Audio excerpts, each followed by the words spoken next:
But I really do need to listen carefully, because there are some very serious implications in regards to what's going on in this community with these two sightings the last two nights that directly and indirectly affect you. And so I'm going to just make a couple of really hopefully clear points, and I'll repeat them just so you're all hearing them and you're leaving here with a good understanding. But certainly if you have questions, please do stay behind, and I'm happy to talk with anybody for as long as is necessary. Now, again, I had that moment of levity because this is such an unusual phenomenon here and across the country, but it does have people in this community unnerved. Some of you unnerved, even afraid. Others may think it's simply stupid, and I have to agree with you. The fact that we're having to talk about this is relatively stupid. But again, some important things for you to hear. First of all, whoever is doing this is putting him or herself in a very precarious situation, and even in danger of physical harm, because this individual apparently is ignorant to the fact that an individual or a group of individuals might react very aggressively and violently to seeing this person around town or close to someone's home, and that an individual or a group of individuals could, out of fear, out of a sense of protectiveness, do some serious physical harm to this person, okay?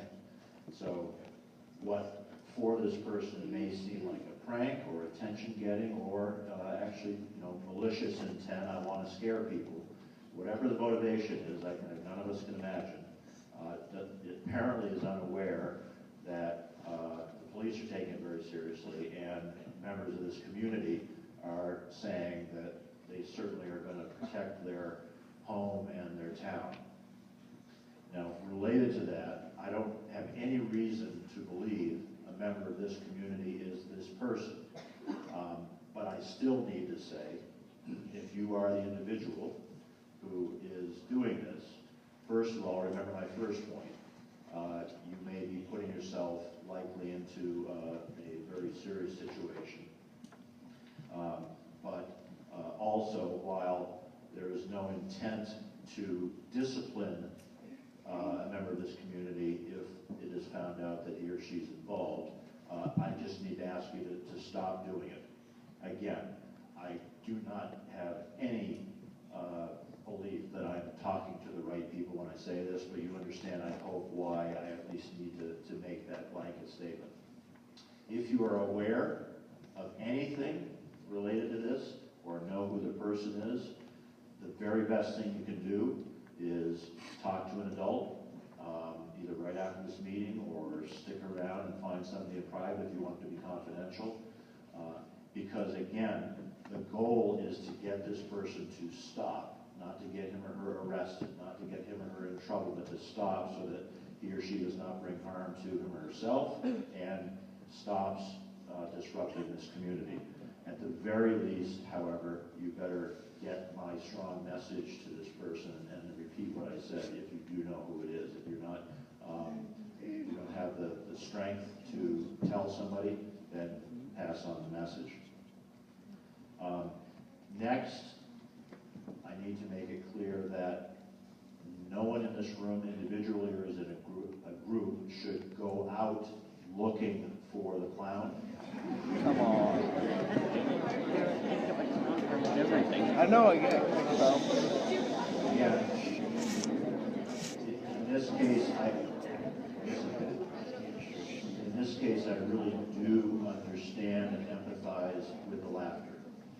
But again, there's a very powerful reason for that. If you're going going to look out of curiosity, you may be placing yourself in danger. If you're going out saying, we're going to find this person and go after him or her, you will end up being the person arrested by the police. Okay? Not the clown. Because, believe it or not, the clown is not breaking any laws. But if you do something to this person, you are breaking a law. Okay? So, if you had any plans, any thoughts, stop them now.